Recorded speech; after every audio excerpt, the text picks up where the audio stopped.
रामदीन ढेर सारा सामान, कपड़े और खाने पीने की चीजें लाद कर गधे पर घर लौटा। घर में खुशियां छा गई। रामदीन ने बताया कि उसे 10,000 सिक्के मिले हैं। परिवार ने तय किया कि वे पक्का मकान बनवाएंगे और जमीन खरीदेंगे। अगले दिन कबूतर फिर आया और एक और मोती लाया। अब ये रोज का सिलसिला बन गया। कबूतर मोती लाता, आर्यन उसे मीठी रोटी खिलाता। देखते ही देखते रामदीन के पास बहुत दौलत हो गई। उसने कच्चा मकान तुड़वाकर एक शानदार महल जैसा घर बनवा लिया और गांव की काफी जमीन खरीद ली। गांव का एक आदमी, जिसका नाम किशोर था, रामदीन से पूछने आया कि अचानक इतनी दौलत कहां से आई? क्या कोई खजाना मिल गया? रामदीन ने विनम्रता से कहा, भगवान ने छप्पर फाड़ कर दिया है। मैं चाहता हूं कि इस दौलत से पूरे गांव का भला हो। रामदीन ने पूरे गांव का नक्शा बदल दिया। उसने सभी गांव वालों के कच्चे मकान तुड़वाकर पक्के मकान बनवाए। गांव में स्कूल और अस्पताल बनवाए ताकि गरीब बच्चे पढ़ सकें और बीमारों का इलाज हो सके। रामदीन ने कहा, भगवान दौलत दे तो दिल भी देना चाहिए ताकि इंसान दूसरों की मदद कर सके। किशोर ने रामदीन की बहुत तारीफ की। गांव के निर्माण के लिए और पैसे चाहिए थे, इसलिए रामदीन शहर के जौहरियों को और मोती बेच आया। गांव अब इतना सुंदर हो गया था कि गांव वालों ने उसका नाम बदलकर रामदीन नगर रख दिया। आर्यन अब खेतों में काम करने के बजाय स्कूल जाने लगा। एक दिन आर्यन स्कूल जा रहा था कि सफेद कबूतर बार बार उसका रास्ता रोकने लगा। आर्यन समझ गया कि कबूतर उसे कहीं ले जाना चाहता है। अगले दिन आर्यन कबूतर के पीछे पीछे घोड़े पर सवार होकर गया। कबूतर उसे घने जंगल में एक गुफा तक ले गया। गुफा के अंदर मशालें जल रही थी और वहां मोतियों के ढेर लगे थे। आर्यन समझ गया कि उसका दोस्त यहीं से मोती लाता है। ये डाकुओं का खजाना था। आर्यन ने जल्दी से 2 थैले मोतियों से भरे और घर भाग आया। उधर डाकुओं का सरदार काल भैरव और उसके साथी जब गुफा में लौटे तो उन्हें मोतियों की चोरी का पता चला। उन्होंने तय किया कि वे अब और कड़ी निगरानी रखेंगे। आर्यन ने घर आकर पिता को सब बताया। रामदीन ने उसे समझाया कि अब उधर मत जाना, वो खतरनाक जगह है। गांव में शेरा नाम का एक लालची आदमी रहता था।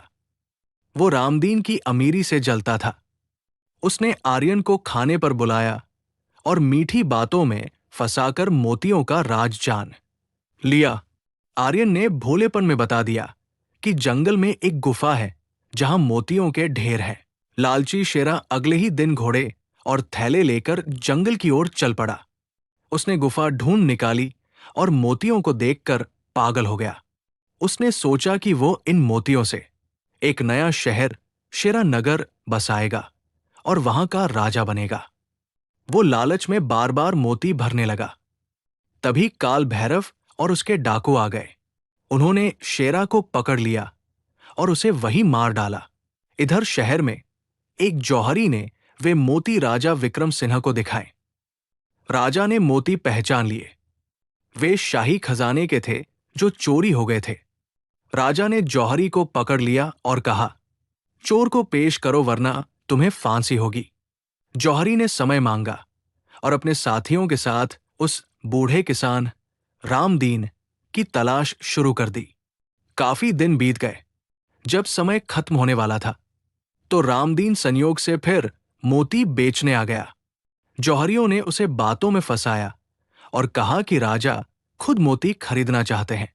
वे उसे राजा विक्रम सिन्हा के दरबार में ले गए। राजा ने रामदीन से कड़ाई से पूछताछ की। रामदीन ने सच सच बता दिया कि उसका बेटा आर्यन एक पक्षी की मदद से ये मोती लाया था, जो शायद डाकुओं के ठिकाने से थे। राजा ने आदेश दिया कि अगले दिन आर्यन को दरबार में लाया जाए। अगले दिन आर्यन दरबार में आया। राजा ने सेना की एक टुकड़ी आर्यन के साथ जंगल भेजी ताकि डाकुओं को पकड़ा जा सके। आर्यन सैनिकों को गुफा तक ले गया और खुद बाहर पेड़ पर छुप गया। सैनिक अंदर गए, लेकिन डाकू बाहर छिपे थे। डाकुओं ने सैनिकों को घेरकर बंदी बना लिया। आर्यन किसी तरह बचकर वापस राजा के पास पहुंचा और सारी बात बताई। राजा का मंत्री दुर्जन, जो बहुत चालाक और दुष्ट था, उसने आर्यन पर आरोप लगाया कि वो डाकुओं से मिला हुआ है। आर्यन ने सफाई दी कि शेरा की मौत से डाकू सतर्क हो गए थे। राजा ने आर्यन पर भरोसा किया और उसे एक और मौका दिया। इस बार आर्यन 500 सैनिकों के साथ गया। उसने सैनिकों को गुफा के पास छुपा दिया। शाम को डाकू आए, लेकिन उन्हें कोई नहीं दिखा। वे गुफा में घुस गए। आर्यन ने सैनिकों को गुप्त रास्ते से भेजा और एक एक करके डाकुओं को पकड़ लिया। लेकिन सरदार काल भैरव और उस आर्यन पकड़े गए डाकुओं को लेकर राजा के पास पहुंचा। मंत्री दुर्जन ने फिर भड़काया कि असली मुजरिम सरदार तो भाग गया। राजा ने डाकुओं को फांसी का हुक्म दिया। आर्यन ने राजा से विनती की, महाराज, इन्हें सुधरने का मौका दे, सजा से बेहतर माफी है। मंत्री ने विरोध किया, लेकिन राजा ने आर्यन की बात मानी। डाकुओं ने कहा, महाराज, हम सरदार को पकड़वा सकते हैं, हमें मौका दीजिए। राजा ने आर्यन की सलाह पर उन्हें छोड़ दिया।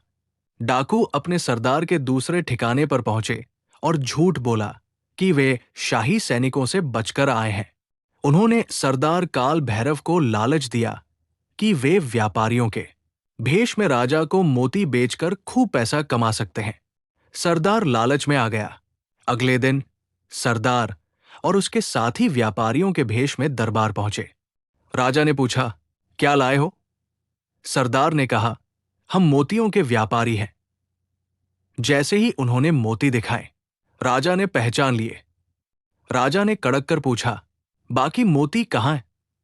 सरदार घबरा गया और समझ गया कि वो जाल में फंस चुका है। राजा ने कहा, तुम्हें पकड़वाने वाला यही लड़का आर्यन है और तुम्हारे ही साथियों ने तुम्हें फंसाया है।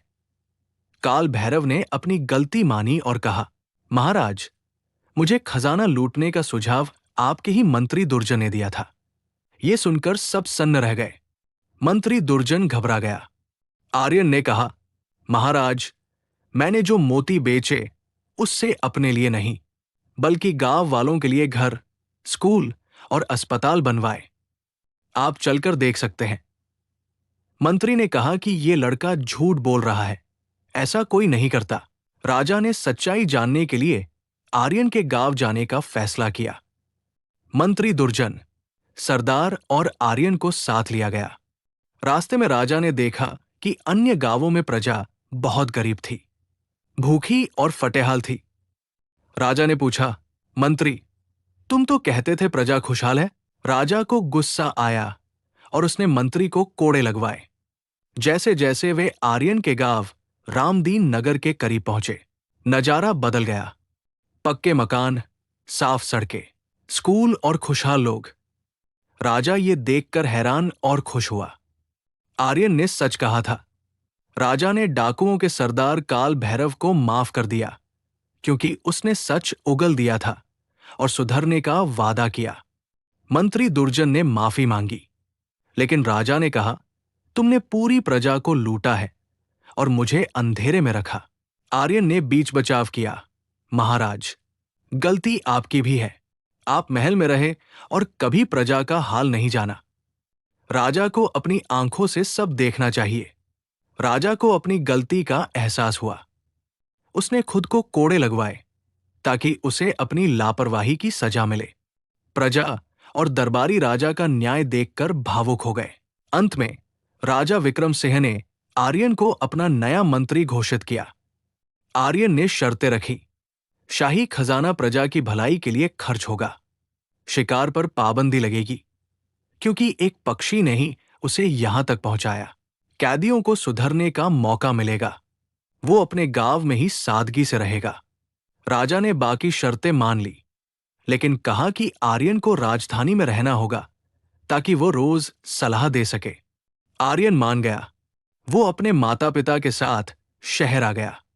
आर्यन एक महान मंत्री बना, जिसने राजा और प्रजा के बीच की दूरी मिटा दी। सफेद कबूतर भी उनके साथ ही रहने लगा। आर्यन की मां सुमित्रा अक्सर कहती थी, देखो बेटा, नेकी कभी बेकार नहीं जाती। दोस्तों, आर्यन की कहानी हमें सिखाती है कि एक छोटी सी नेकी इंसान की किस्मत बदल सकती है। आर्यन ने एक कबूतर की जान बचाई और बदले में उसे इतना बड़ा सम्मान मिला। सच है, नेकी कभी बेकार नहीं जाती। अगर इस कहानी ने आपके दिल को छू लिया है तो वीडियो को लाइक जरूर करें। ऐसी ही प्रेरणादायक और जादुई कहानियों के लिए अपने चैनल मैजिक स्टोरी 15 को अभी सब्सक्राइब